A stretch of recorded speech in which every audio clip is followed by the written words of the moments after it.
Chapter 6. When Henri and Emma returned from the creek, Abigail and Barbara were there waiting for them. "Where did you go?" Barbara asked. "We had to get water to boil the jars to sanitize them," Emma explained. The previous pot of water had boiled, and Henri took each jar out with a pair of tongs. They quickly refilled the Dutch oven and put it back over the stove. "Now we need one more trip to the creek to get more water." Abigail looked at Barbara. "We'll go. You've both already been out, and it's chilly." Emma thought about arguing, but her sister was right. It was their turn to go out in the cold. After they'd left, she and Henri went out to cut off meat for their soup for later. "We should make the girls cut off the roasts when they get back," Emma said. "Ma taught us all to be afraid to touch raw meat, and they need to get past that if they want to be good cooks." Henri nodded. "I think that's a great idea." Heading back to the house with all the meat on a board, Emma became curious. "Why didn't you have Roy add shelves in here? It would be so much easier for you to store things." "I have requested it, but I asked he wait until winter, when he won't spend so much time hunting. That's something he can do while we're trapped inside in a blizzard."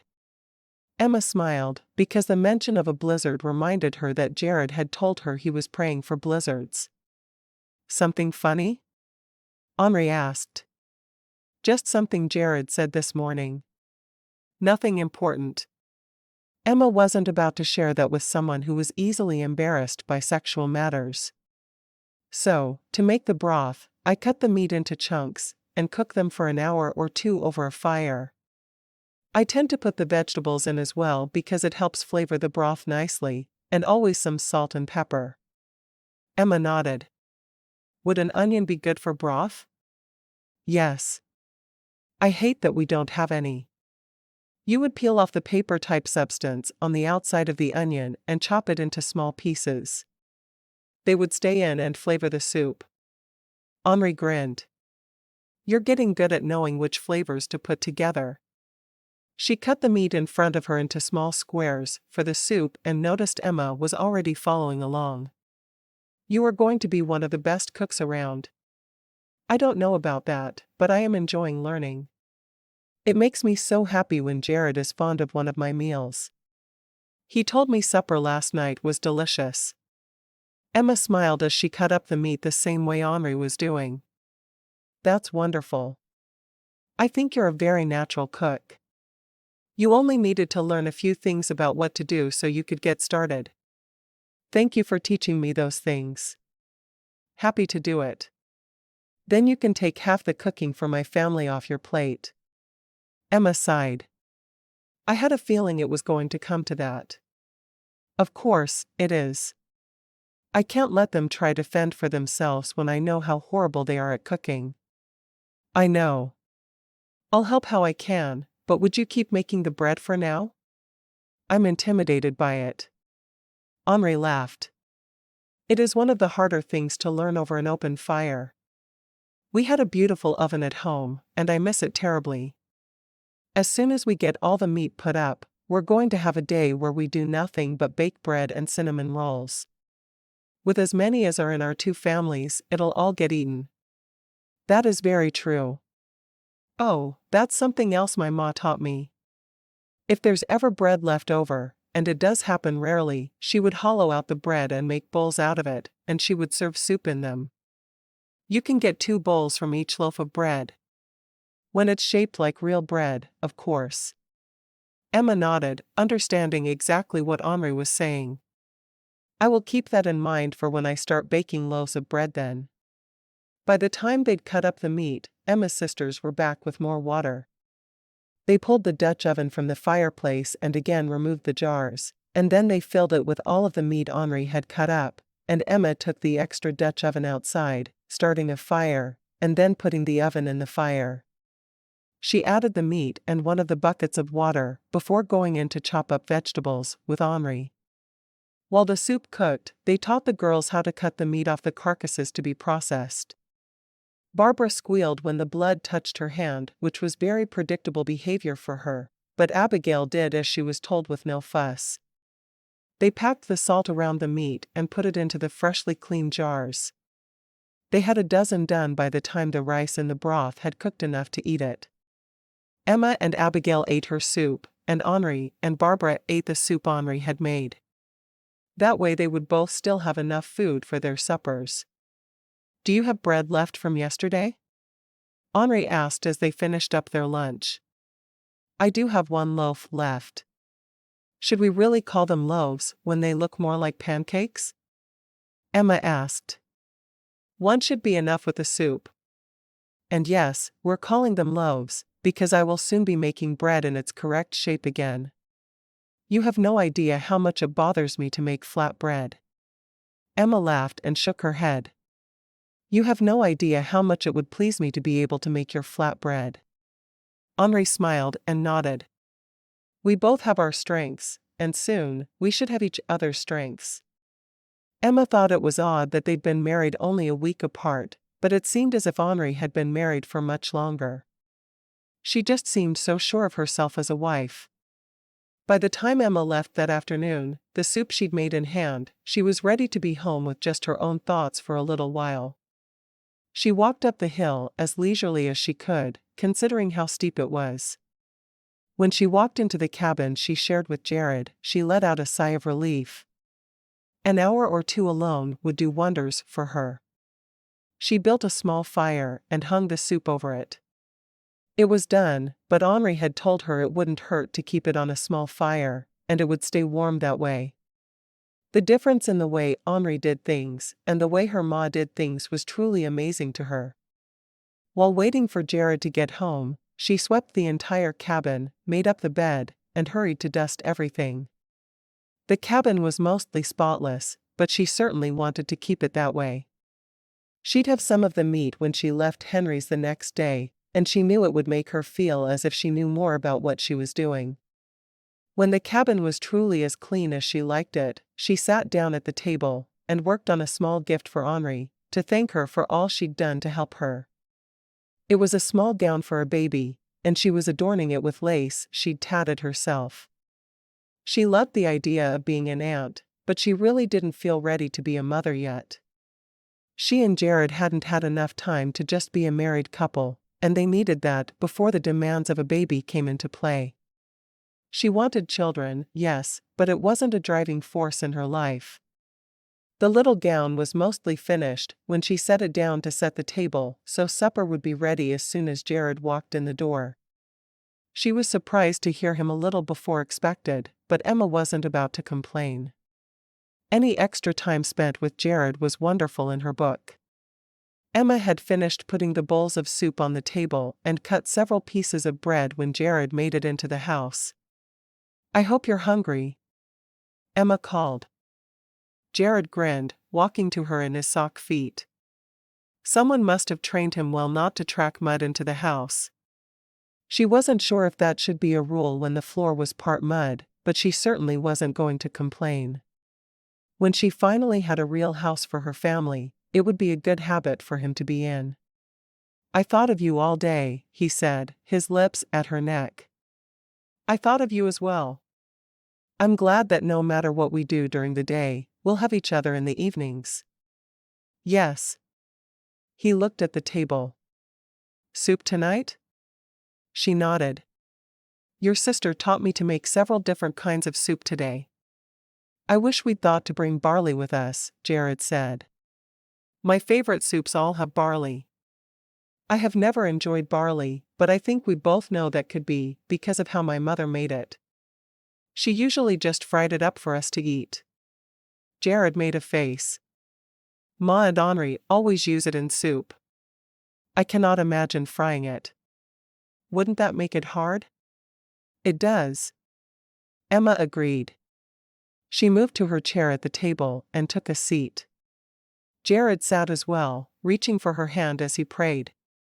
"How's the barn coming?" Emma asked. "It's going to be another few days before it's done. Pa insists we have a separate area for the heifers who need to be milked. He says it will save time, but it sure doesn't feel like a time saver right now."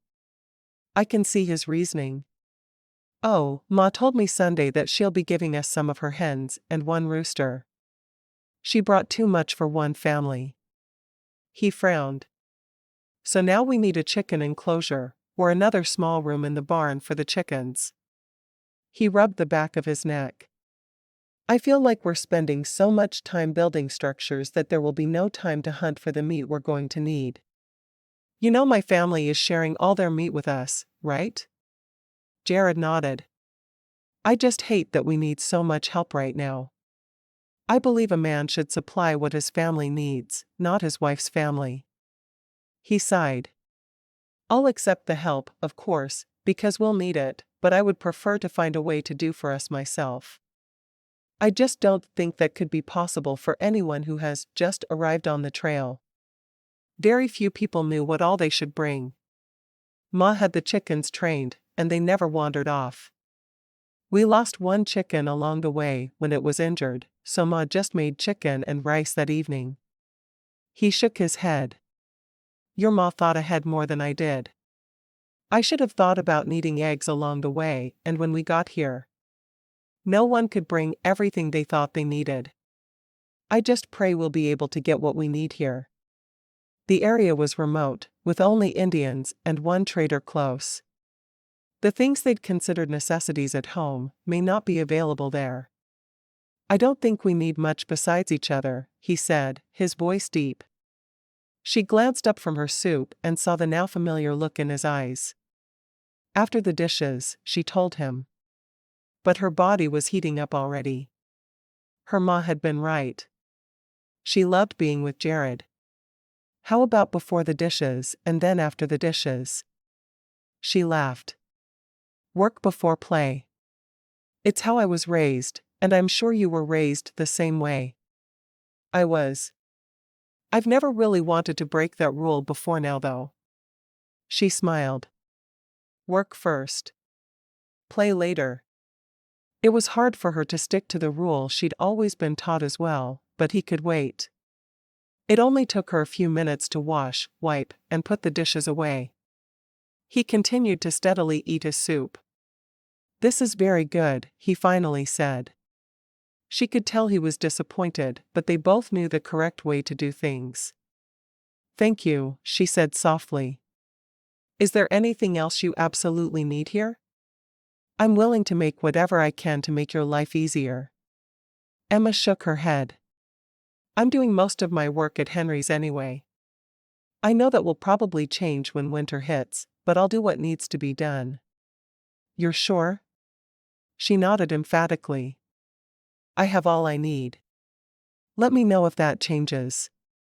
While he ate his third bowl of soup, Emma started on the dishes. When he finished his last bite, he brought her the dish and spoon, as well as his coffee cup to wash. Do I need to go for a walk again tonight? He asked. She shook her head. Not at all. If you want to, go, but I only wanted you to leave last night so I could put on the nightgown my mother made. You don't need to wear a nightgown tonight.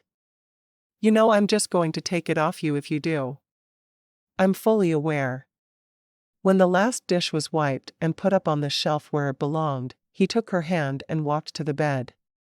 You undress, and I'll get the lanterns. She nodded. All right. He had a predatory look on his face as he approached her, and she couldn't help but smile. Now they could take the time to do whatever they wanted to do. Being married was the best thing that had ever happened to her. By the end of the week, Emma felt better about baking bread, and she was able to attempt to make her own bread on Saturday, when she stayed home instead of heading down the hill to Henry's house. She felt a bit daring, so when the bread was finished, she made a cake as well. She carefully frosted it just as Henri had taught her and left it on one end of the table for dessert that evening. For supper, she decided to get a bit creative, so she cut the elk meat she had for supper that night into tiny chunks. She cooked them, using the juices from the meat to form a gravy, and then she put a pot of rice on. When she mixed it all together at the end of the day, she took a small taste, realizing that it was delicious. She knew she was already a far better cook than her mother ever had been or would be. When Jared arrived home that evening from working on the barn, he stood in the doorway for a moment with a big grin on his face. We added one more small room to the barn. It has roosts for chickens. Emma's face lit up with excitement. I can get them from Ma tomorrow or Monday then. He nodded. And the barn is finished. Now it's just a matter of hunting until we can't hunt anymore. Oh, that's exciting. What's your favorite game? He shrugged. I like rabbits a lot, but I don't think it would be wise to hunt for them. There's too little meat on them. That's true, she said. What about the bigger game? No one I know agrees with me on this, but I love bear meat. If I could get a bear before they go into hibernation for the winter, we would be set for meat for the entire winter. Emma shrugged. I haven't had bear that was cooked well. I don't know if I'll enjoy it or not. I guess we'll find out. I'm not sure we can let our personal tastes matter too much anyway, he said as he took off his coat and hung his hat on a peg. I think we're going to have to eat whatever is available if we don't want to starve this winter. Next year we'll be a great deal more prepared. Yes, we will. Hopefully, we'll even have some chicken to eat. Chicken is my very favorite meat, but it's not worth it to kill the chickens that will be the start of our flock. He moved to sit at the table. He was early, so he hadn't expected supper to be ready. I like chicken. Of all the meats, I like beef though. I think that's why I like the idea of being a rancher so much. I can understand that. Beef is good. Your sister told me about a beef and barley soup with little carrots she and your ma used to make. I want to get my hands on some barley so I can try to replicate it. When she carried their plates of food to the table, she set his in front of him. I made something new today. Henri didn't teach me to make this, so if it's awful, you can only blame me. She keeps telling me cooking is creative, and I need to combine things that sound good together, and that's what I did. Jared looked down at the food on his plate. This looks really good. I sure hope it is. Emma knew she thought it was, but she didn't really have a feel for things he would like yet. After their prayer, he ate one bite and nodded emphatically. Absolutely delicious. I knew it wouldn't take Henri long to get you to be a wonderful cook. I almost don't think you need any more lessons. Emma laughed. I need more receipts is what I need. I should ask for receipts when we go to the quilting circle at the church next week. I think that's a great idea. Chapter 7. On Sunday, they attended church, listening to a wonderful sermon by Pastor Scott on loving thy neighbor. Especially in these times, we all need to reach out and help each other. This will be a winter that is almost as hard as it was on the trail, if not harder. So, look around you at all the people who helped you and whom you've helped in the past, and think about who could use a small blessing. Is there only one man and 5 children? Help him finish a shelter for the winter. Is there a woman who was left a widow along the trail? Take her some meat so she and her children don't starve. I know all of you know how to help one another, but you're focused on getting yourself ready for winter, and not worried about the people around you. If you can donate in any way to some of these families, time, food, whatever it is that you can help with, I implore you to do so. Emma's thoughts were on the sermon as they drove home. She kept thinking about who she could serve. I think it's time for me to be involved in making meals for your family, she said softly. Henri is wonderful and always willing to help, but she can't do it all on her own. Jared nodded. I'm going to share any of the game I get with some of the widows, or families where the father is sick or injured. We can do so much as a community, and I think the pastor's right. We should all be doing all we can for others. Emma thought for a moment. I have a lot of fabric scraps.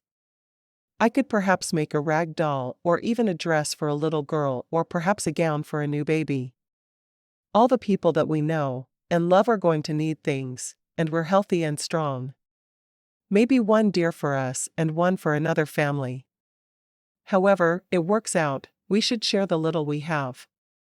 Perhaps you could watch children for a few hours, so their ma can go for a walk alone. Just so she has some time to think without children running about screaming. All good suggestions. I'll get together with Henri and my mother and sisters. We'll figure out how we can help as many people as possible. Perhaps it's simply taking them a meal or two. Exactly. I'm glad we think alike on things like this.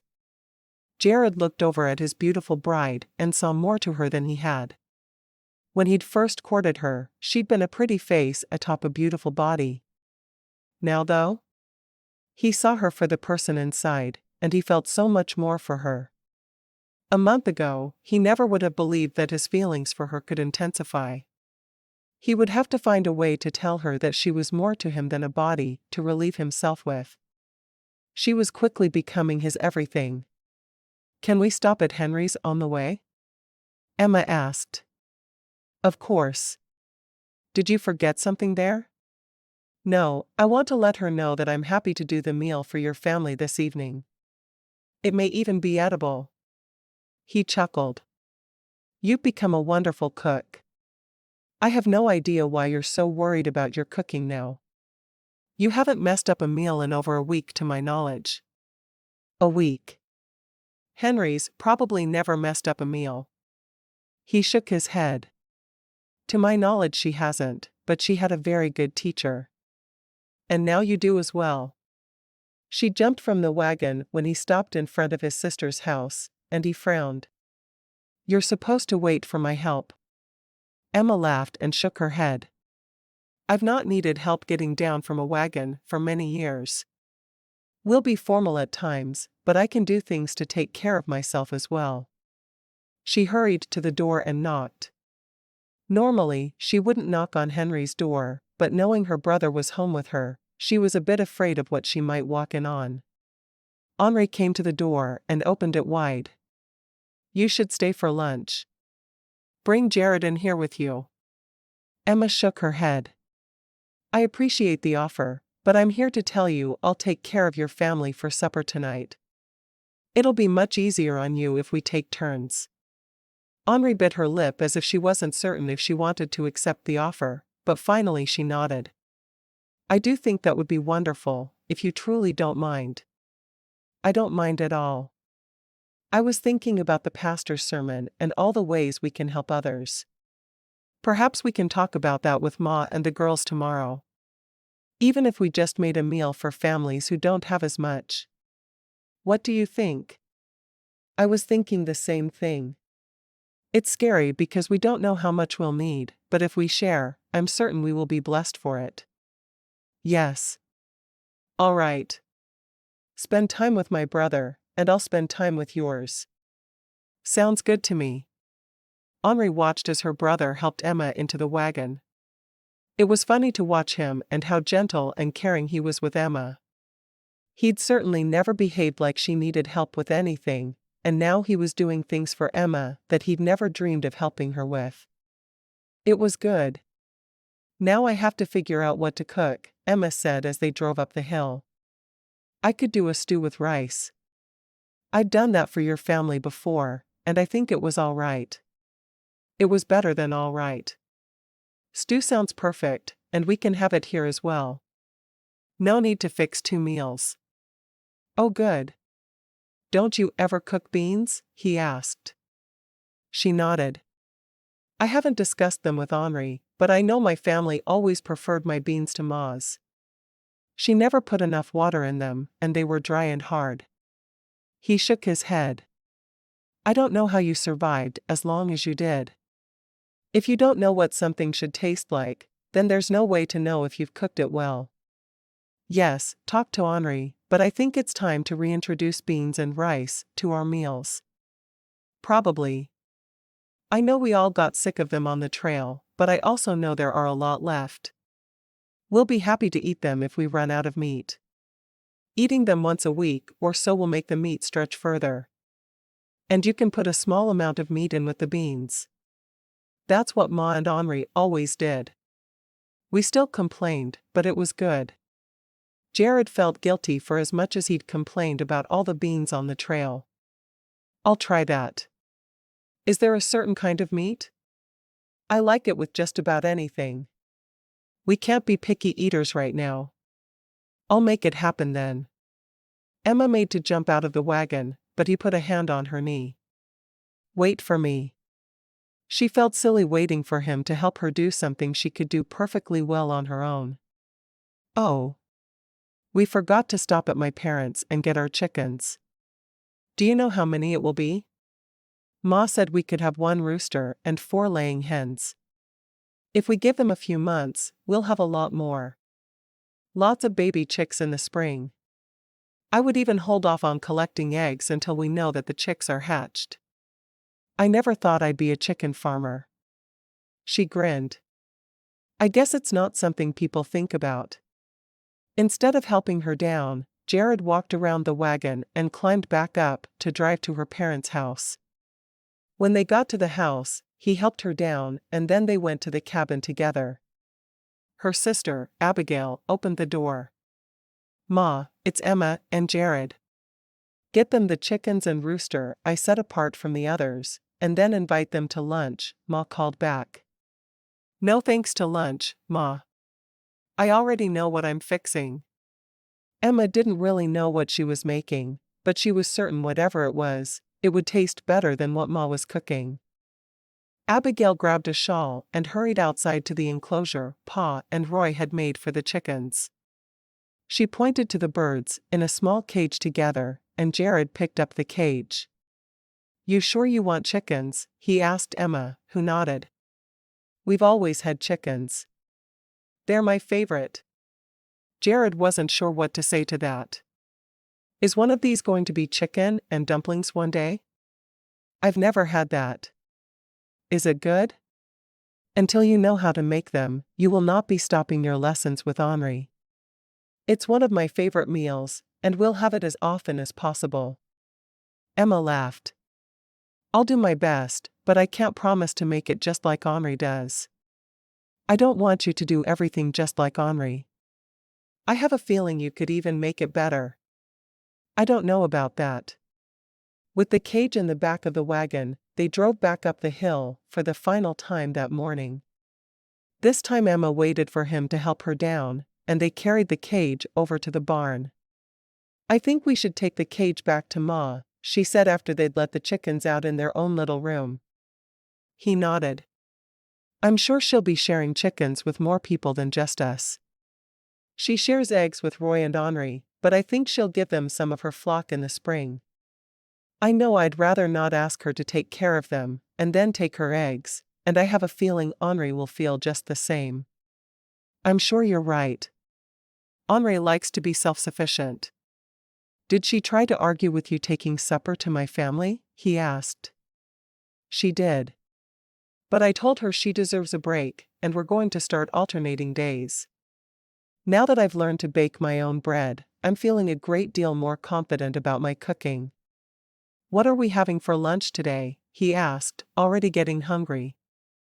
She thought quickly about what she had on hand. Would you mind if I made jerky gravy and your choice of potatoes or rice for them to go on? I choose rice, he said. And that sounds wonderful. You've made it for me a couple of times now, and it's delicious. I do know there won't be a lot of variety in what we eat this winter. But in the spring, I can plant a kitchen garden, and we'll have fresh vegetables. I brought seed packets in my hope chest. That was very smart. We don't know what kind of soil we have here, but I pray it will grow everything we need. If it won't, I'll use some of the special fertilizer your cattle are making. He chuckled. You are definitely not the shy girl I expected to be married to. My ma told me I always had to act shy around you until there was a physical display of affection. She rolled her eyes. So, I did my best. After you kissed me, I began to act like myself. Trust me, I'm not complaining. I'd rather have you than some girl who would have a fit of the vapors if she saw my bare chest. Emma threw back her head and laughed. That's not something that's going to happen with me at all. I'm so glad. I think you would have already died from vapors if you'd been that way. He gave her an exaggerated wink, and she giggled. I think after lunch, we need some time to just be together as a couple. Is clothing optional? He asked. Of course not. We need our clothes off for the kind of fun I'm thinking about. I like the way you think, Emma. I really do. She grinned, leaning her head against his shoulder for a moment. Have I mentioned how happy I am that you finally asked my pa to court me? She asked.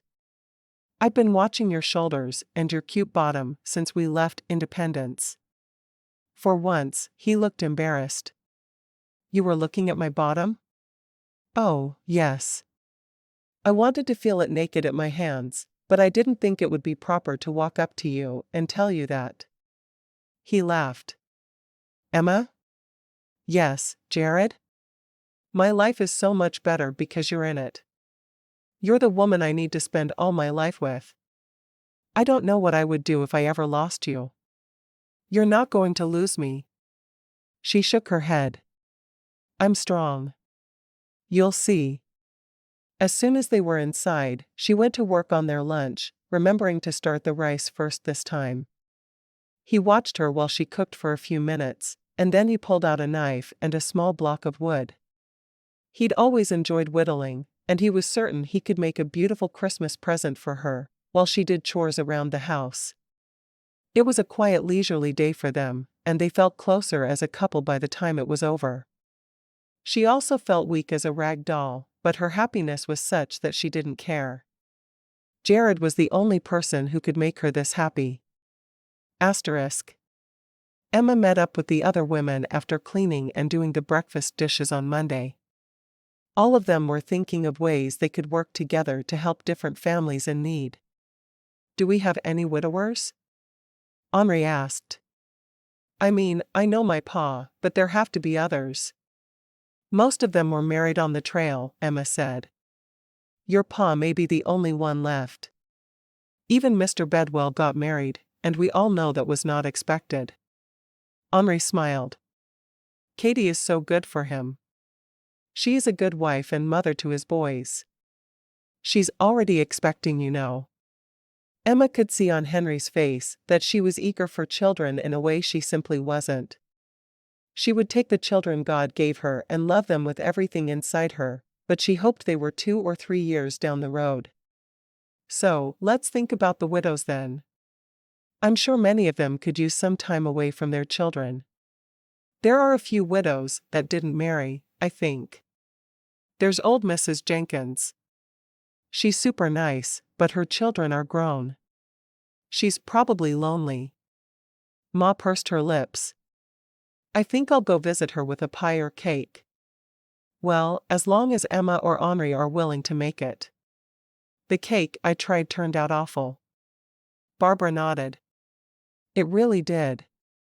We don't want her poisoning anyone with her cakes, so it would be best if someone else made it. Ma frowned at Barbara, but she continued. I will take her a few of the salted roasts, and one fresh. Then perhaps we can take her a roast from every animal shot by one of our men?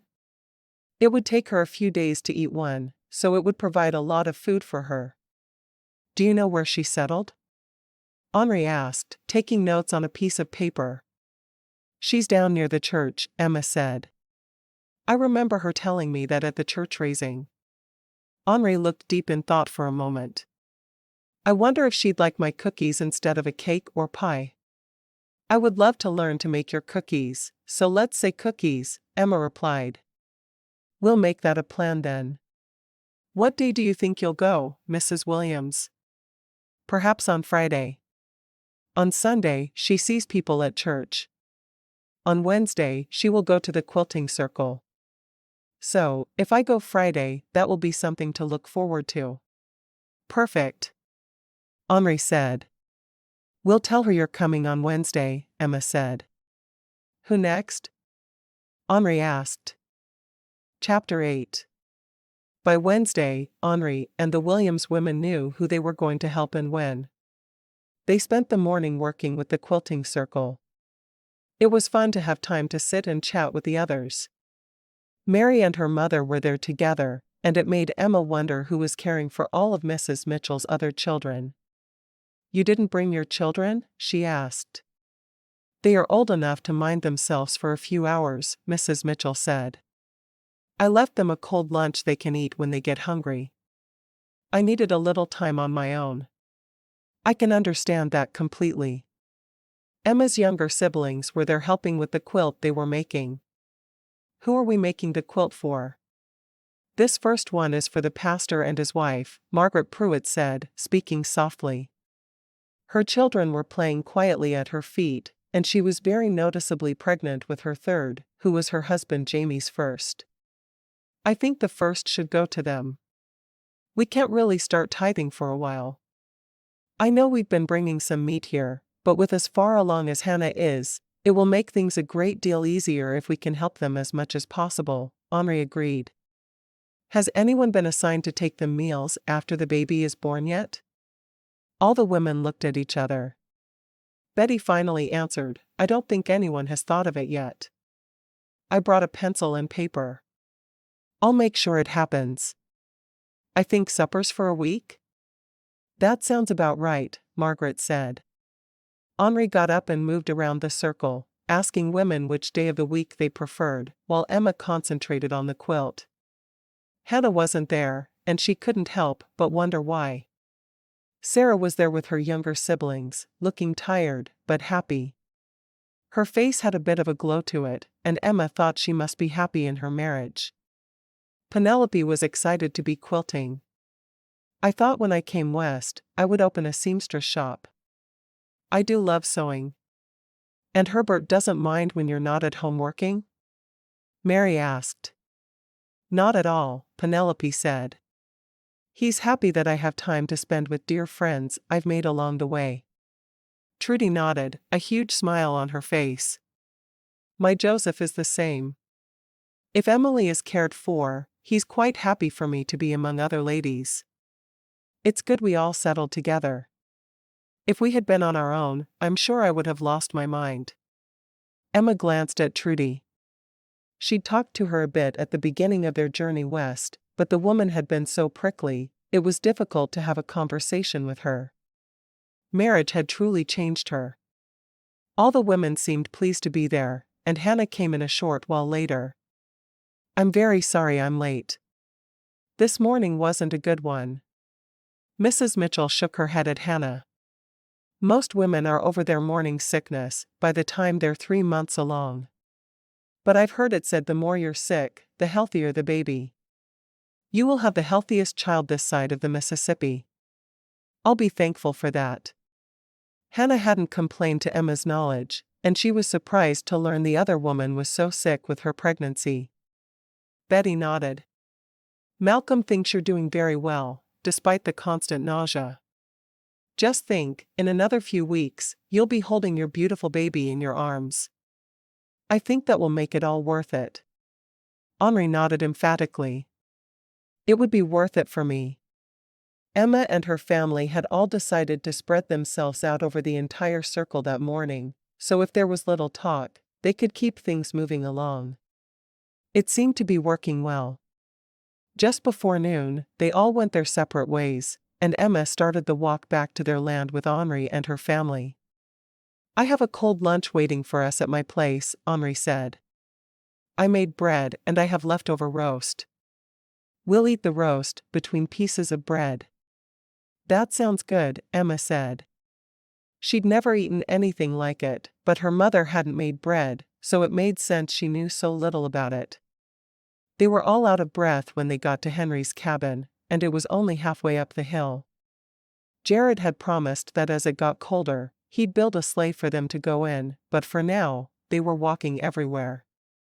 Emma had to stop and stare at the trees for a moment. "Who all is hunting today?" "There were 2 elk, a bear, and several deer."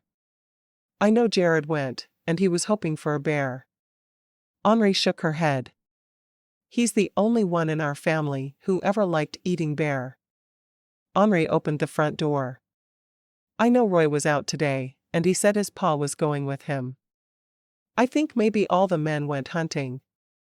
That's a lot of meat to process. Emma squared her shoulders. We should start this afternoon. The meat will be better if we let it bleed out for a day or so. We'll work on it tomorrow.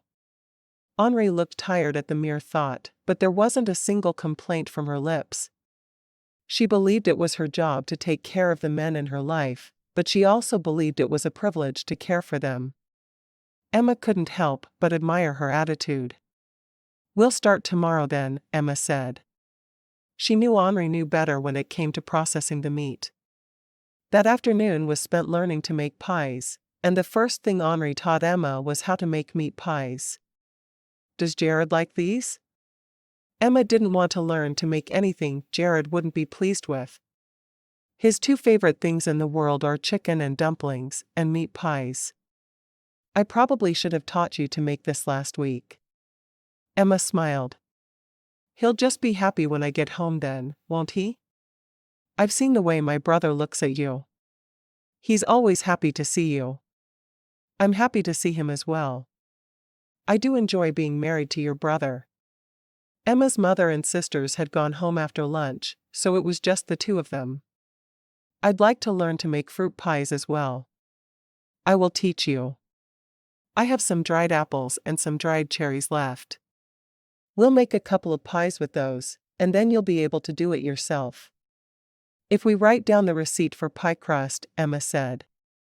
Henri seemed to remember every receipt she'd ever seen. But Emma wasn't quite as knowledgeable about cooking. I think you could follow any receipt you had now, but then I would miss spending time with you, so we won't tell anyone that just yet, and we'll still spend days together. There's no need for either of us to be alone all day, when we're doing the same thing anyway. I agree wholeheartedly. How else will we bond as sisters? Emma left Henry's house that night with a meat pie, made with elk meat, potatoes, carrots, and a thin gravy. She hadn't had a chance to try it yet, but she knew it was good because she and Henri had made it together. When she got back to the house, she immediately went out to feed the chickens. There weren't a lot of insects for them to eat as late in the year as it was. So, she sprinkled a bit of stale bread she'd broken into chunks in their little room. It was already starting to stink in there, as chickens always came with a bad smell, but it wasn't unfamiliar to Emma, and she truly didn't mind. She sometimes tossed them what was left from supper as well. Her ma had taught her that chickens would eat just about anything, and she knew well it was true. Back in the house, she put the unbaked pie she'd brought from Henry's in the fireplace atop the Dutch oven. It was best to keep it out of the fire, and way above it for even cooking, according to Henri. When she was finished with that, she took time to sweep up the house and dust the few things that needed it. She felt like she had so little to do in her little cabin. It was a good thing she spent her days with Henri. She would lose her mind from loneliness otherwise, though she did really enjoy coming home for an hour of quiet before Jared got home. She loved her husband with all her heart, but it was good to have a break after spending an entire day with women, which is what she'd done that day. When Jared got home, she greeted him with a quick kiss, thankful they were married, and no one would complain if they saw them kissing. Did you get the bear? I did. No one else in my family likes bear, so they weren't hunting for one. We'll be fed all winter with that one though. He's huge. Henri and I plan to start preserving it tomorrow. I don't know how much we're going to be able to salt, but hopefully enough for us to have a roast once a week or so. Most of it will have to be dried. He sighed. I should have gotten it sooner, but it's all right. I do enjoy bear jerky a lot. Have Henri show you how to make it. Hers is better than your ma's. It's the only thing my ma can really make that's good. Smiling, he nodded. Hers is good. Henry's is better. I believe you. I've had Henry's jerky, and it's wonderful. She's much better at seasoning things than my ma is. She walked over to take the pie off the top of the Dutch oven and set it on a cloth on the table. She'd already set the table and put coffee on the table for both. I hope you don't mind that, Henri, and I made meat pies this afternoon. Not if I get one. You're going to have to share one with me. Don't worry, I don't eat very much. I've noticed that.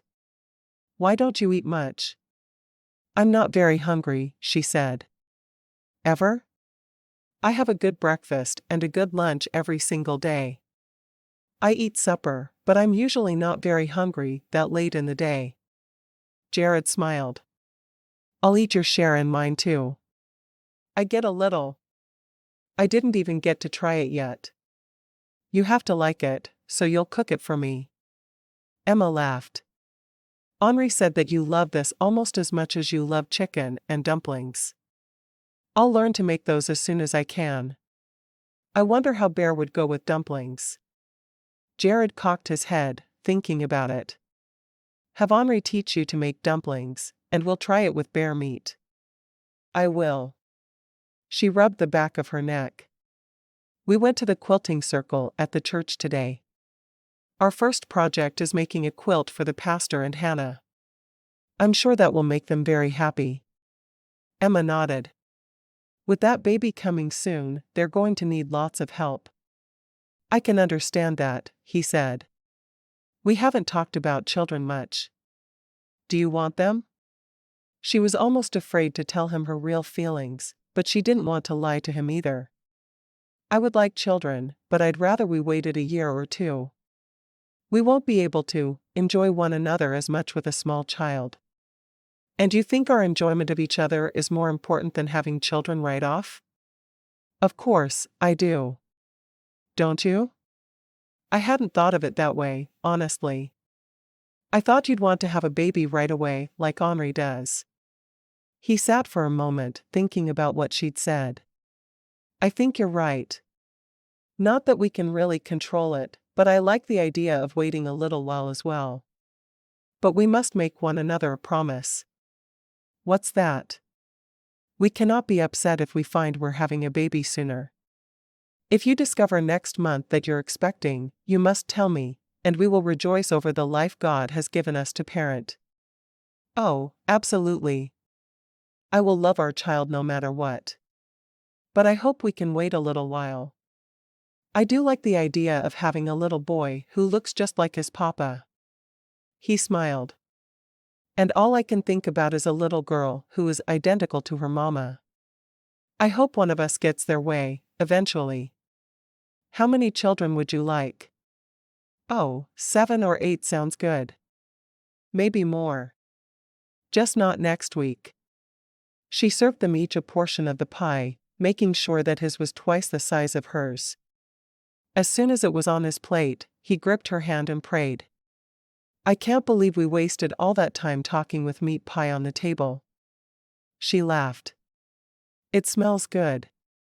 She cut into it with the side of her fork and lifted it to her mouth. This is delicious. It is. You did a great job. Well, I only made the pie crust.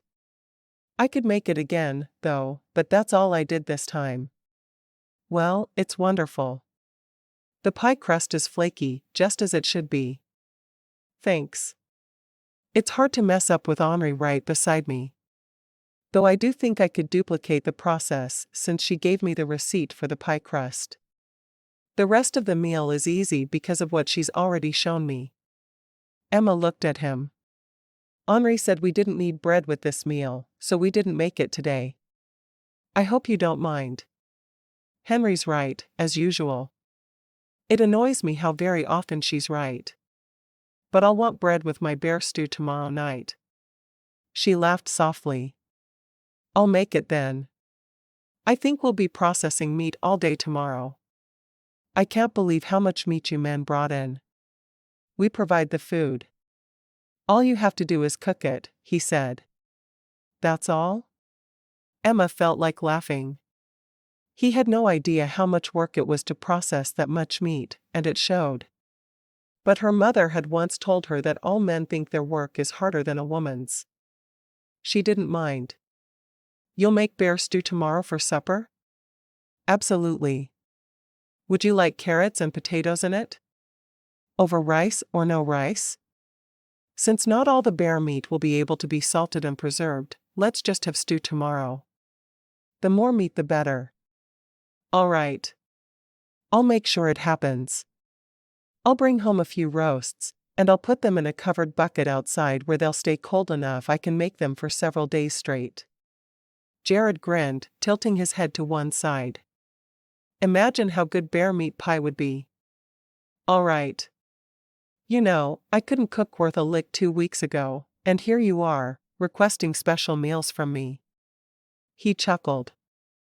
I should be shot, but you'll do it anyway? At that moment, he looked like a small boy begging for a sweet. Of course I will. Making you happy is my most important job. You make me happy without cooking a single meal. Just looking at you and touching you makes me very happy. Well then, get to eating. After the dishes are done, we can start the looking and touching portion of our evening. Emma knew her parents read side by side, or Ma would sew, while Pa whittled. She had to wonder if they had started their marriage spending their time the way she and Jared did. I'm eating. Actually, I've eaten it all. Is there any left? There's still half a pie left. I can give it all to you or just a portion the size that you had the first time. Which would you prefer? All. I'm so happy Henri taught you to make meat pies today. I'll have to tell her so when I see her next. For as close as we all live, it's strange you don't see her more. Always on Sundays, but rarely during the week. He shrugged. I'm working, and she's working too. It's a different kind of work, and it doesn't bring us together often. How would you feel about inviting Roy and Henri to supper on Saturday evening? I'd say for lunch on Sunday, but I don't think you want to give up our alone time. I surely don't. Saturday night would be fine. You go to Henry's on Saturdays, don't you? She shook her head. We decided that I should stay home and catch up on housework on Saturdays. Which really meant she spent an hour cleaning, another hour cooking, and she had the rest of the day to herself. It was good to have a day per week when she wasn't surrounded by people. It seems to me that you're always caught up with household chores. But what do I know? She grinned, standing and starting to do the dishes. She was ready for the fun part of their evening to begin. Chapter 9. The following evening, Emma made bear meat stew for Jared. She hoped she liked the stew even half as much as he said she would. She also made a few loaves of bread on her own. Feeling very empowered by her success, she shared some of the meat with Jared's family, as well as enough stew for their supper and lunch the following day. She set the stew on the hook over the fireplace and left 4 loaves of bread on the table to go with it. Hopefully the men would like it as much as Jared did. When she returned home, she found Jared waiting for her. Are you all right? She asked. I fell, and my knee is swollen badly. Pa sent me home and told me to keep my foot up. She frowned, hurrying to him. Where did you fall from? She asked. We were all messing around in the loft of the barn, storing stacks of seed up there. Sam pushed me with his shoulder, just playfully, but I lost my balance and fell right over the edge. He shook his head. I feel like an idiot, and Sam was mortified that he'd actually hurt me. Has the doctor seen it? She asked. Jared shook his head. No, I didn't want to bother him with this.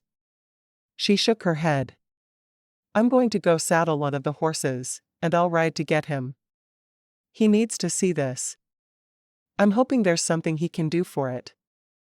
I'm sure I just need to rest it and use liniment. Let me see it, and I'll decide if you're seeing the doctor. Emma knew she shouldn't be telling her husband what to do, but she also knew he wouldn't see the doctor on his own.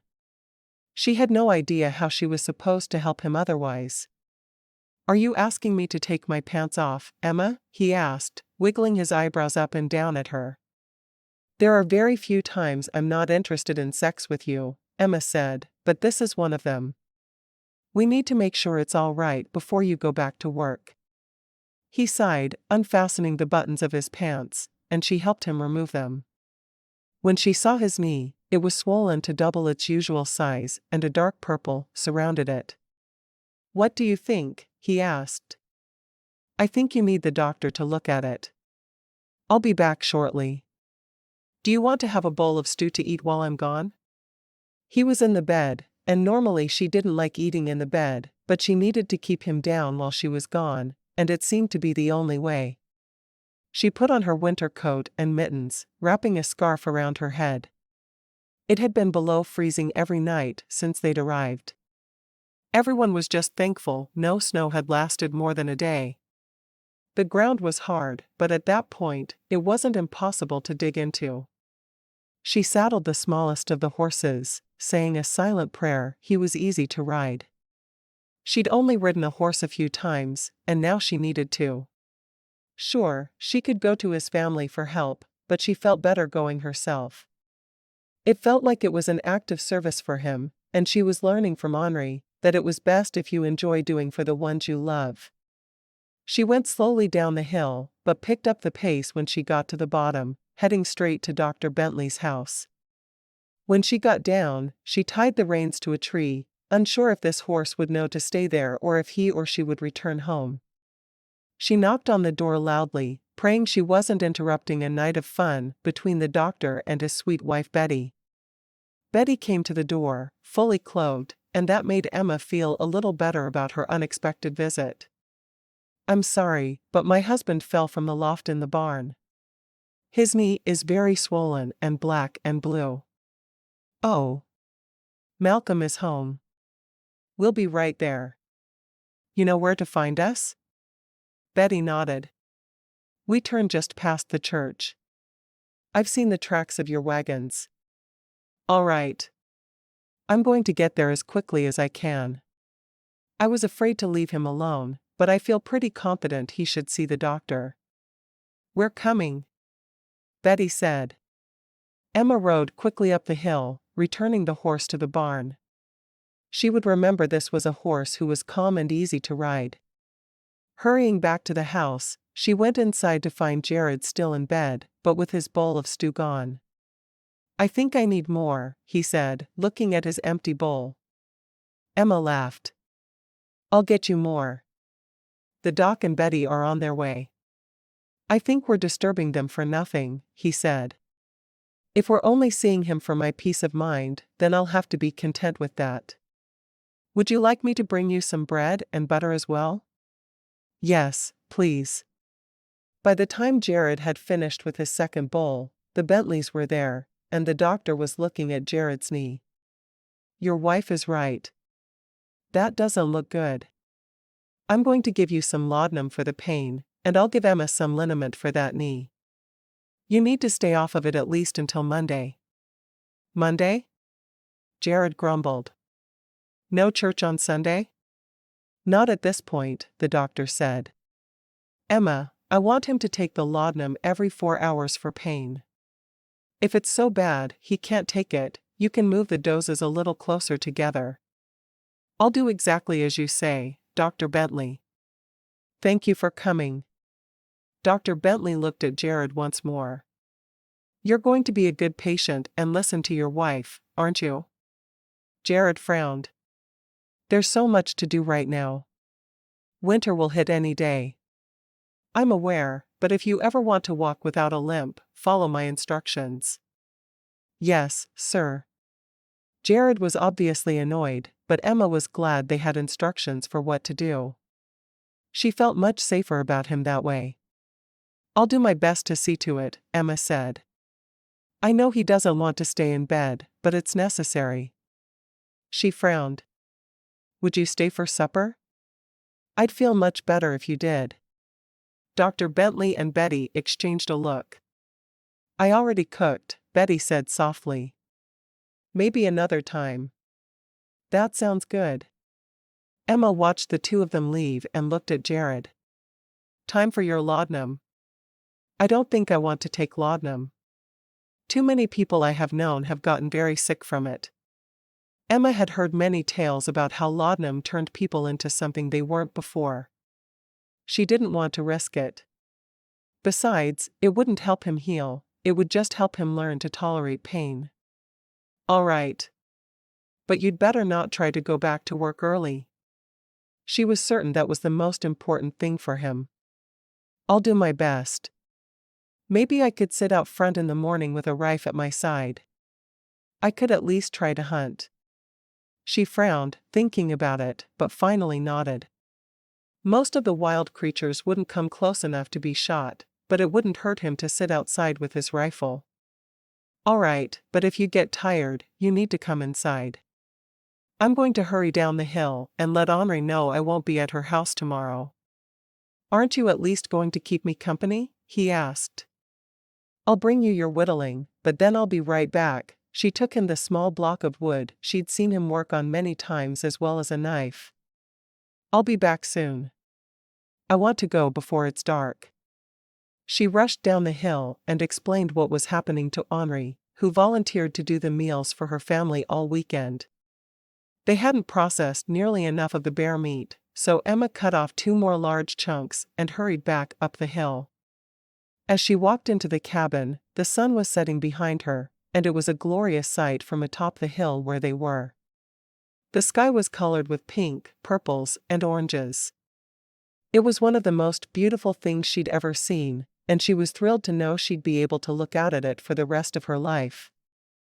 Hurrying into the house with the bear meat, she found a bucket and just laid the meat outside on the board she'd carried the meat on, with a bucket tipped over on top of it. Stepping back inside, she looked at Jared. Do you need anything else? I'm about to try the stew. You haven't even tried it yet? He asked. Henri has taught me to taste while I cook, but I wanted you to have the first taste of it, so I decided to wait. Did you like it? He nodded. Best bear stew I've ever had, including Henry's and my ma's. You did a great job with it. Thank you, she said, looking forward to her first bite.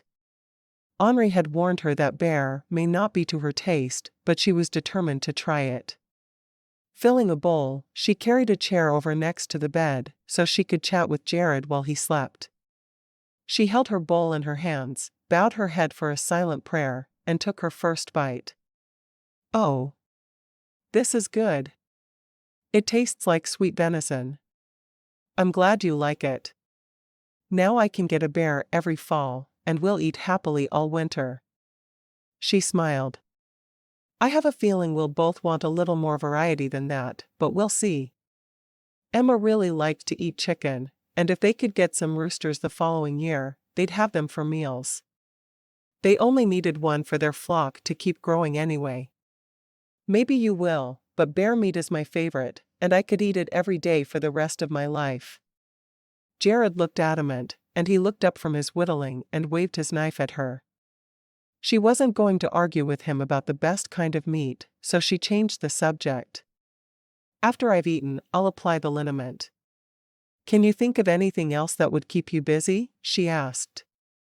I wouldn't mind if you brought me the Bible. I need to read. Just sitting here whittling, I'll get bored, not pay attention, and cut one of my fingers off. Then you'll have to go riding down the hill to get the doctor again. It's just not wise. She shook her head but couldn't help but smile at his silliness. I'll make sure you have the Bible beside you. I'll be here as well, so if you think of anything else, I can help.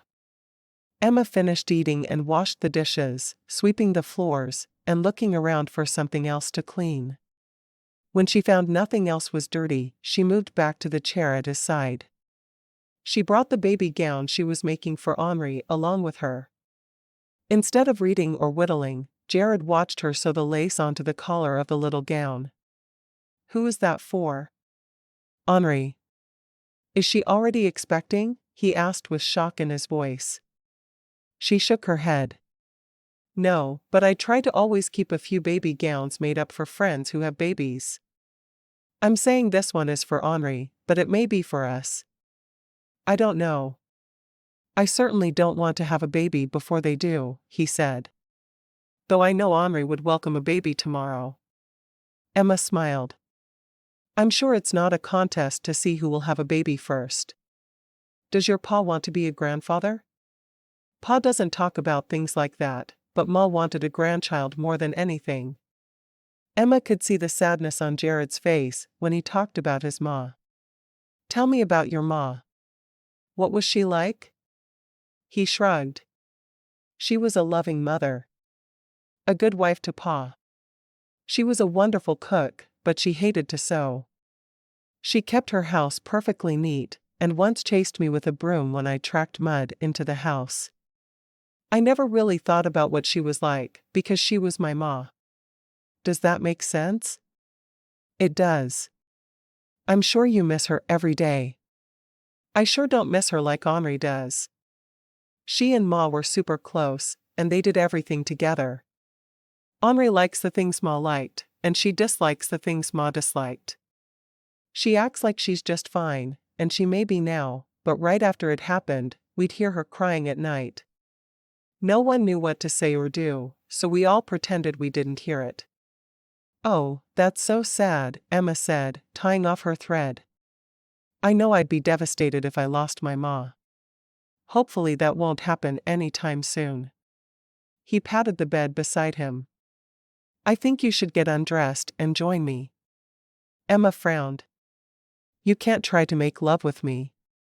We might hurt your knee. It would be worth it. No, it wouldn't.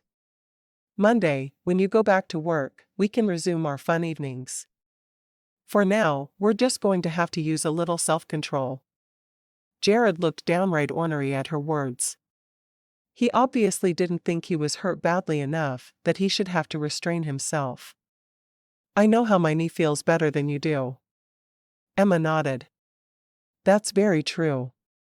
Oh, I forgot your liniment. She jumped up and brought the little pot of medicine to him. When she was back by his side, he wouldn't even look at her. She ignored his attitude and carefully smoothed the liniment all over the swelling and bruising of his knee. There you go. Hopefully it will make it better faster. I know what would make it better faster, he said, trying one last time to get his way. I will not help you hurt yourself, Emma said, putting the liniment back on the table where she'd left it. She turned down the lanterns and undressed, pulling one of her old nightdresses on before climbing into bed with him. She was careful not to touch him in any way, as she could feel his anger emanating from him. Lying there in the silence, she prayed for sleep. She didn't want to have to argue with him about whether or not he should pay attention to what the doctor had said or not. Carefully, so as not to jostle him too much, she turned on her side away from him. Their first fight. She knew it would come, because every couple fought at times, but she wasn't ready for it yet. She was sure it would take them years to have their first fight, and here they were a week and a half into their marriage. She was angry back at him. She had saddled a horse, ridden down the hill to fetch the doctor, and ridden back up. Perhaps for him it would have been a leisurely ride, but for an inexperienced rider, it had been incredibly difficult. But he wouldn't open his eyes and realize what she'd done. She sighed dramatically, telling her brain to sleep. There was no point in letting him bother her when she knew she'd done everything she could for him. Henri came up the next morning to tell her they wouldn't be coming for supper the next evening. Emma stepped outside with her. I don't mind cooking for you. Henri nodded. I know you don't, but I happen to know my brother and how he acts when he's sick or injured. No one should have to be around him. I almost think you should move back in with your parents and make Sam take care of him. Emma smiled, pleased to hear he was simply a poor patient. She'd worried he was angry with her. Well, he probably still was a little angry with her, but that was just fine with her. He'd get past it. I'm glad you told me that. He's been grumbling and angry with me, and I thought I was being a bad wife. Henri shook her head. Oh, not at all. He's just a big baby when he's sick. All of my brothers are. Pa too, come to think of it. Ma would always put whoever was sick into their room, and she'd make regular visits to see if they needed anything, but then she'd walk right out if they started fussing at her. I wish you had a room you could put him in, so you didn't have to listen to him. I like how your mother handled it. I will do that once we have a real house and not just a simple log cabin. For now, I think I may stick some cotton in my ears so I can't hear him complaining. It would be a horrible thing to do, but it would feel so good. Henri laughed. I think that's the perfect solution. Just make sure you feed him 3 times a day and use whatever medication the doc left for him. Trust me. I will. I'm going to go keep working on putting up the meat. Did you like the bear? Henri asked. I loved it. I don't know about for every meal all winter, but I enjoyed it very much. It's all yours then. Bear jerky, bear roasts. Whatever you want to do with it. In fact, why don't I bring you some of the meat to turn into jerky today? I'll write down how I do it, and you can just get started. He can't complain when you're making sure he has meat for the entire winter. I like that idea. Emma said, thankful to learn this was just how Jared was when he was sick.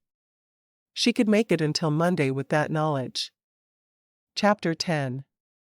By Monday morning when Jared was allowed to go back to work, Emma was fed up with him. She had no desire to even look at the man, much less do anything that would please him. She made pancakes for breakfast, and though she fixed his plate as always, she didn't speak to him while doing so. She took her spot at the table, and she didn't hold his hand when he prayed over the meal. She was half finished with her breakfast when he looked at her in surprise. Are you angry with me? Emma blinked a few times as she looked at him. You haven't been the best patient. Oh, that? Isn't everyone crabby when they're sick? It seems to me you could win a crabbiness award for how you behaved over the past 3 days.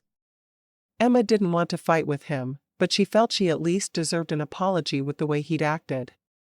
And that means you're angry with me? He seemed truly confused as to what her problem was. You yelled at me more than once. You told me I was doing the jerky incorrectly, even though I was following your sister's instructions exactly. Then you told me you were surprised it was edible because I'd done it wrong. You complained when I let you sit out front with your rifle. You complained when I let you stay in bed. In fact, if I had listened to you, I would believe that there was nothing at all good about me, and I didn't deserve to be married to you, much less live. Emma took a deep breath to calm down. This entire time has been infuriating to me. I kept my temper. I did as you asked whenever you asked. But I didn't deserve to be treated as you treated me. I was certain I was in a perfect marriage, and now I must wonder why I even speak with you. He stared at her for a moment. Was I really that bad? He asked. You were worse. Never in my life have I seen someone so completely selfish over an injury that he couldn't be civil to the woman who was taking care of him. I will not be treated as if I'm a bug stuck to the bottom of your shoe. She stood up and started to wash the dishes, not even wanting to look at him for another moment. Jared sat for a moment and tried to remember all the things he'd said to her, and he frowned. His mother had always told him he was particularly intolerable when he was ill or injured, but he'd never considered exactly what she was talking about. Now he knew. I'm sorry, he said softly. He hated having done something that would make him have to say it, but he knew he was in the wrong. Until the next time you're ill? She asked, not yet ready to forgive his ridiculous behavior. I'll do better next time. I truly didn't realize I was as bad as what you're saying. I truly am sorry. I hope you can find it in your heart to forgive me. Of course, I'll forgive you. I love you. But I don't enjoy being treated that way, and then next time it happens, I will stay with my parents, and you will be on your own trying to figure out food and learning to deal with whatever is wrong all by yourself. Jared stared at her for a moment. You love me? You've never said that before. No, I haven't, and I don't know if I was ready to say it now. You make me want to pound my head against the wall in frustration at the same time as I want to beg you to make love with me. You thought it was so hard to go all weekend without our lovemaking. Did it ever occur to you it was difficult for me as well? He got to his feet, limping only slightly as he approached her. I won't treat you that way again. I love you as well, and I never want you to feel like I don't. He pulled her into his arms, and she only resisted for a moment before she melted against him. It's hard to stay angry with you, she said, resting her head on his shoulder. I won't hurt you again. I promise. She laughed. Of course you will. People always hurt the people they love most. Now that I know you love me, I hope I will be able to take it better than I did this time. He sighed. I wish I could spend more time with you today, but I have to get to work. And I have meat to process with your sister. She moved away from him. I'm going to need the cabin, and then I'll work with her all day. Are you going to eat lunch with your brothers and father? That's the plan, he said. He kissed her deeply. I'll be thinking of you all day. And then he was gone. True to her word, Emma swept the cabin, made the bed, and made sure everything was right back where it belonged, and then she started the walk down the hill. The ground still wasn't frozen, and she was thankful for that, but it was going to happen any day. She could feel it in the air. When she got to Henry's, the two of them began working together quickly, with the ease of knowing how to anticipate one another. Roy made me several barrels to preserve food in. We'll still soak it in brine, and then pack salt around it, but we'll make a barrel of bear meat, and a barrel of elk, and so on. We'll have the men take the bear meat to your house. Emma laughed. I enjoyed the bear meat. Probably more than I should have. We'll happily take it.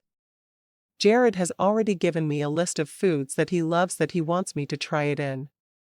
Including bear meat and dumplings, so I'll have to get your receipt for dumplings. That sounds disgusting to me, but if it's what he wants. You can try it once, and if neither of you like it, never make it again. Even the best cook will have some failures when she is experimenting with different foods. I'll do what I can. I don't care if I don't like it because I've never had your chicken and dumplings, and can't quite comprehend how good they're supposed to be. Henri smiled. You'll love chicken and dumplings. Actually, I've found that both you and your brother love any food that's prepared well. I think he'd love bear meat if I made it for him, but I'm not fond of bear meat, so I won't do that. Emma laughed softly. After spending my entire 18 years eating things that were burned or cooked incorrectly in a dozen different ways, I find I do enjoy most food. Prepare it well, and I will not complain about eating it. I never complained about Ma's food either, though. You're a better person than I am. I've become rather picky. If it's food, and I'm hungry, I'll eat it, but I won't necessarily be happy about it, if that makes sense. There are some foods that just don't taste good to me, and I know my brothers are as picky as I am. It comes from always having well-prepared meals. Henri smiled. Other than our first week or two on the trail when all the bread Ma and I could make turned out horribly. We would throw it out, and it would still be there the following morning, which means even the animals wouldn't eat it. Emma giggled. That makes me like you so much more than I already do. You haven't always cooked everything perfectly. It makes you more human in my eyes. What was I before? Henri asked. A rat? No, of course not. You just seem to be above the rest of us. Never making mistakes. I like you better now that I know you do make mistakes on occasion. I'm sure Jared could tell you stories about me and how I messed things up. They certainly won't be forgotten by me. They have been by Jared. He really thinks you do no wrong. It's hard to live up to his expectations for me after having grown up with you. Henri thought about it for a moment and said, I'm so sorry. You don't need something like that troubling you at the start of your marriage.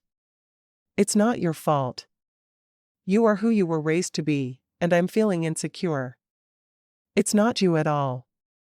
Well, I think you are a perfect bride for my oldest brother. Jared is difficult at times, as I'm sure you learned this weekend, but he's a good man through and through. Thank you, Henri, for helping my confidence and for teaching me so many things that would help me be a better wife.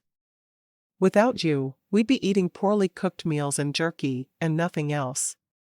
Oh, Henri said, that reminds me that I wrote out all my receipts for you in an old journal. I want you to have it as my wedding present to you. Thank you so much. Now you won't have to put up with me in your home every single day. Henri smiled. I hope you won't quit coming. Your friendship has come to mean a lot to me. We're sisters now. I won't quit coming unless the weather gets much worse than it is right now. Wouldn't it be nice if we didn't get much snow this winter at all? And we were all worried about it for no reason? It would be wonderful if that happened, but I have a feeling it's not something that we'll run into. Not ever. Emma sighed. Probably not. But all of our winter preparations are going to hold us over. I'm sure of it. Henri nodded. I think we have the meat we need for the winter, and then some. We'll be able to share with families who are low on food. I need to learn to make beans yet. I always covered them with water to cook, but Ma told me I was being wasteful of the little water we had. She put a little water in the bottom of the pot, and put the lid on, and hers came out terribly crunchy, and not at all appetizing. Henri shook her head. You were doing it right. To make beans, I cover them with water, to soak them in the morning on the day I will cook them. Then I dump that water out and refill with water. Then I cook them, making sure they are always covered with water. I season them with salt, and serve over rice. That sounds easy. It is one of the easiest meals you can make. My men got sick of it, but Ma and I purchased 2 different types of beans, and most families only had one type. But you do the same basic thing with all of them. Emma smiled. I think I can do that. They continued processing the meat as they talked to one another. This was the biggest task they had before winter set in, and both were determined to do it well. All we ate this weekend was bear, Emma said. We had bear meat pie, bear stew, bear soup, and even a bear roast. Jared is convinced we can eat bear every day this winter and never get bored with it. Henri grinned. I'm not so sure about that. I told him the same thing, but he's certain of it. I'm glad I like the meat, though, or my winter would be intolerable. On her walk home that afternoon, Emma decided to make the bear meat and dumplings Jared had wanted to try so badly. She would follow Henry's receipt exactly, other than switching out bear meat for the chicken. She'd said some things that morning that had needed to be said, but she still felt terrible for saying them. This would be a way she could make an apology and assuage her feelings without backing down on what she'd said. When Jared came back for supper, her first question was to ask him how his knee was. Oh, it's better than it was. I'm still moving a little slower than I'd like, but I was able to keep up with my brothers, and we got a bit more hunting done. It seems to me, we've moved to an area where hunting is plentiful. Emma said. Henri and I were just saying today that we were certain we had enough food for the winter. Anything else killed, we'll share with others. I think I'm taking a bit of the bear meat down to the doc and Betty on Sunday. I can give it to them at church. That's a good idea. And I know our tithing this winter is supposed to be in food. We can take some to the Scots as well. I'll ask around for the names of people who need a little help this winter, and we'll get them some meat as well. Emma liked the idea of sharing their bounty hunting wise with the community. It was a way for them to thank everyone who had helped along the way.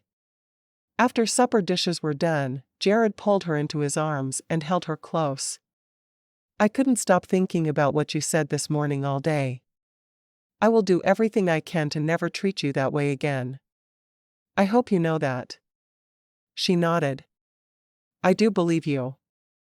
Besides, I've heard that kissing and making up was the best way to get through an argument. He chuckled. I think we're going to need to give that a try. When his mouth came down on hers, her arms wrapped around him. "I love you so much," Emma told him. "I love you as well. Now stop talking and let's go to bed." Epilogue. Emma found that God was on her side when a year passed, and then another, and she didn't find herself pregnant. She was starting to get antsy when they realized it was their second anniversary, and they were settled into their house, and she still wasn't expecting. Everyone else seemed to be having babies. Henri was the mother of one child and expecting the next, but Emma just couldn't seem to get pregnant. One evening she mentioned to Jared that she worried she might be barren, and he shook his head. "We said 2 years. It's 2 years today. I'm sure you'll be expecting within a month or two." Asterisk. Jared was right. Their baby was born exactly 9 months from their second anniversary. Emma had prayed for a son who would be just like his father, but instead, she had a beautiful little girl who looked nothing like her father. After her mother and Mrs. Mitchell had left, Emma sat staring into the tiny face with wonder. "I'm so glad she was born in the summer and not the winter," Emma said. "Winters there were not for the faint of heart." "I am too. You'll be able to take her to Henry's and introduce her to her cousins soon." "Her double cousins," Emma reminded him. "I'm thrilled we have this beautiful child. Now we need to make more." "You need to heal first." "I do. But I don't want her to be an only child for long." Emma frowned. "What will we name her?" "We can't call her baby forever." "Oh, we could, but it would be terribly unkind of us." "I agree," Emma said. "What would you think of naming her Annabelle?" "It's a name I've always liked." "Perfect. Shall we call her Annie or Belle?" "I like Belle," Jared said. "Our own beautiful daughter. I'm so glad we have a proper house, and I won't be trying to cook over an open fire with a baby in the house. Life is so much easier now than it was that first winter." "I still like the first winter best," Jared told her. "That's when we fell in love." "And we'll never fall out," she said, grinning at him. "You should hold her, Papa." Jared felt a wave of emotion at being called Papa. Now he felt as if his family was complete. Oh, they'd had other children along the way, but this one, it made them parents, and they were going to be the best parents around.